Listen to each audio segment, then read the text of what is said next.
बिस्मिल्लाहिर्रहमानिर्रहीम। अस्सलाम वालेकुम नादरीन, आप यूट्यूब चैनल देख रहे हैं, मैं इमरान खान हूं। नादरीन, मखसूस नशिस्तों का फैसला आया और साथ ही इलेक्शन कमीशन ऑफ पाकिस्तान ने अमल दरामद कर दिया। मैं आपको सिर्फ इतना याद दिलाना चाहता हूं कि एक साल पहले भी सुप्रीम कोर्ट ऑफ पाकिस्तान के फुल कोर्ट ने यानी तमाम जजेस ने बैठकर मखसूस नशिस्तों का फैसला दिया था, लेकिन उस वक्त फैसला आया था पाकिस्तान तहरीक इंसाफ के हक में। काजी फायदी साहब चीफ जस्टिस थे, पूरा जोर लगाने के बावजूद वो ये फैसला पाकिस्तान तहरीक इंसाफ के खिलाफ करवाने में नाकाम रहे और ये फैसला पाकिस्तान तहरीक इंसाफ के हक में आ गया। एस्टेब्लिशमेंट ने बड़ा जोर लगाया लेकिन इसके बावजूद आ गया और फिर कुछ डाउट्स है, उन्होंने आकर टीवी चैनल पे बताया कि इलेक्शन कमीशन ऑफ पाकिस्तान इस फैसले पर अमल दरामद नहीं करेगा। उसकी वजह यह है कि एस्टेब्लिशमेंट नहीं चाहती कि इस फैसले पर अमल दरामद हो, क्योंकि मिलिट्री एस्टेब्लिशमेंट का फैसला था, लिहाजा अदालती फैसले पर अमल दरामद नहीं हुआ। एक साल गुजर गया और दोबारा से आईनी बेंच बनाया गया, पूरी अदलिया का स्ट्रक्चर बदल दिया गया उसके बाद, और यह फैसला किया गया कि हम अपनी अदलिया लेकर आएंगे और फिर अपनी मर्जी के बेंच बनाए गए। आईनी बेंच जो है उनको तश्कील दिया गया और बहुत सारी चीजें अपने कंट्रोल में की गई। उसके बाद दोबारा से मखसूस नशिस्तों का केस लगा और फैसला फिर एस्टेब्लिशमेंट के हक में आ गया। वो फैसला जिसके ऊपर इलेक्शन कमीशन ने एक साल तक अमल दरामद नहीं किया, उस फैसले पे जैसे ही अदालत ने अनाउंस किया, इलेक्शन कमीशन ऑफ पाकिस्तान ने फौरी तौर पर फैसले पर अमल दरामद कर दिया और जैसे ही मर्जी का फैसला है, जैसे रेडियां नहीं बांटते, जैसे माले गनीमत बांटा जाता है, बिल्कुल वैसे इन्होंने फटाफट फैसले के ऊपर अमल दरामद कर दिया। हालांकि अभी 2 जजेस के दस्तखत भी नहीं है। पाकिस्तान तहरीक इंसाफ ने कहा जी हमें जो फैसले की कॉपी दी जाए, तो कॉपी नहीं दी गई थी कि अभी 2 जजेस हैं, उनके दस्तखत भी नहीं है और अभी तो तफसीली फैसला भी नहीं आया और फिर भी इलेक्शन कमीशन ऑफ पाकिस्तान ने यहां पर फैसले पर अमल दरामद कर दिया है। सिकंदर सुल्तान राजा ने एक बात साबित की है, कि अगर आप ढीठ हो जाएं और आप ये तय कर लें कि आपने 2 नंबरी करनी है और एस्टेब्लिशमेंट की चाकरी करनी है और आप किसी इंसाफ को, किसी कानून को, किसी आइन को ना माने, तो आप किस तरह की एक किरदार के हामिल होते हैं, वो उन्होंने दिखा दिया, प्रैक्टिकली करके दिखा दिया। उन्होंने बता दिया कि जनाब ये वो कैरेक्टर होता है जो आइन में नहीं मानता, कानून में नहीं मानता, इंसाफ में नहीं मानता, किसी लॉजिक को नहीं मानता, वो सिर्फ अंधाधुंध मिलिट्री एस्टेब्लिशमेंट के फैसलों की जो है वो तामील करता है। और यही इलेक्शन कमीशन ऑफ पाकिस्तान ने किया और उनकी जो दुनियावी कामयाबी है उसकी वजह भी यही है। देखिए, करोड़ों लोगों के साथ इन्होंने बेईमानी की है। ये चीफ इलेक्शन कमिश्नर, याद रखें बात, ये तो दुनिया खत्म हो जाएगी। अभी तो उनकी उम्र का वो हिस्सा चल रहा है जिसके बाद बंदा अल्लाह मियां के पास चला जाता है, और वैसे जाना तो हम सब ने है, लेकिन जरा वो ये सोचे कि जो आदमी किसी का हक मारे उसके साथ रोजे क़यामत क्या होता है, जरा कुरान पाक निकाल के पढ़ लें।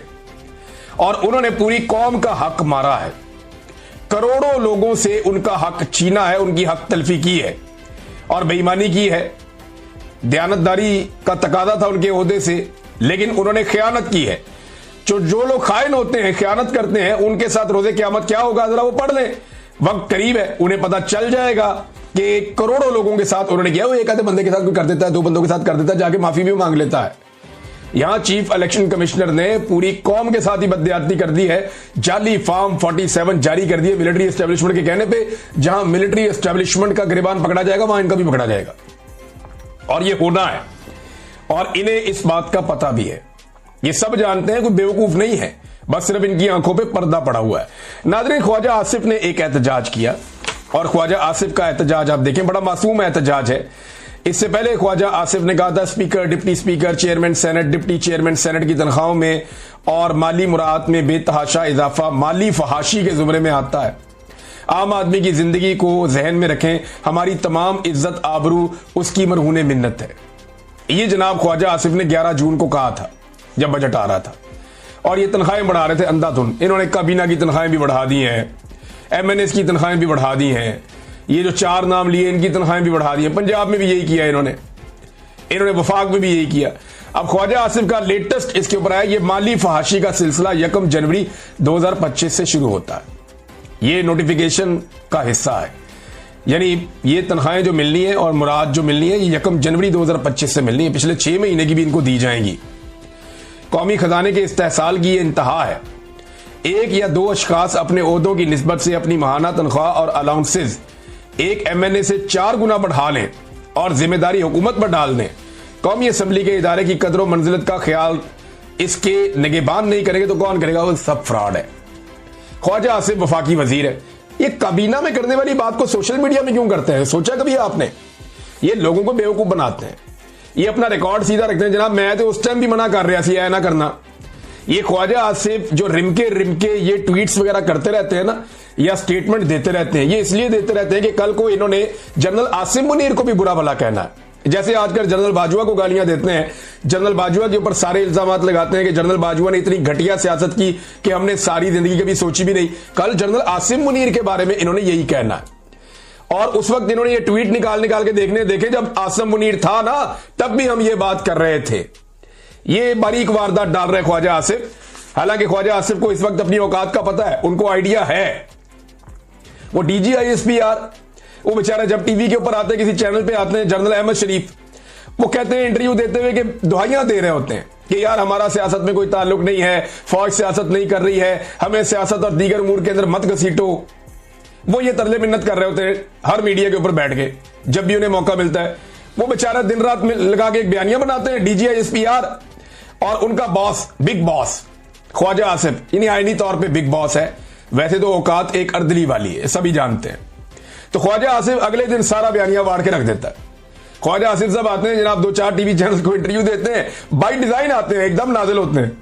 2-4-5 बंदे इन्होंने रखे हुए, आके उनको इंटरव्यू दे देते हैं, और इंटरव्यू देते हुए बताते हैं जनाब वो तो झूठ बोल रहे हैं DGISPR, उनका नाम नहीं लेते, जरूरत नहीं है ना, ये नहीं कहते कि वो झूठ बोल रहे हैं, लेकिन उनको झूठा साबित करके चले जाते हैं कि पाकिस्तान में कोई आईनी जमहूरियत नहीं है, फौज ही मिलजुल कर मुल्क चला रही है, और ये एक हाइब्रिड निजाम है। ये ख्वाजा आसिफ आकर हर दूसरे दिन गवाही देकर चले जाते हैं। और फौज बेचारी अपना बयानिया बनाती है, ये अपना बयानिया उनका खराब कर देते हैं। मामला पता है क्या है? ये कल कला को अपने लिए मार्जिन रख रहे हैं कि जब नवाज शरीफ को दोबारा इनकलाबी होने का दौरा पड़ेगा तो उस वक्त क्या किया जाएगा, उस वक्त किस तरीके से खेल खेला जाएगा। अभी कुछ लोग ऐसी बातें कर रहे हैं कि शायद चौधरी निसार अली खान जो है वो कोई किरदार अदा करने वाले आने वाले दिनों में अपोजिशन और हुकूमत के बीच में। अब मुझे ऐसा लगता नहीं है, क्योंकि एस्टेब्लिशमेंट की नीयत कोई नहीं है।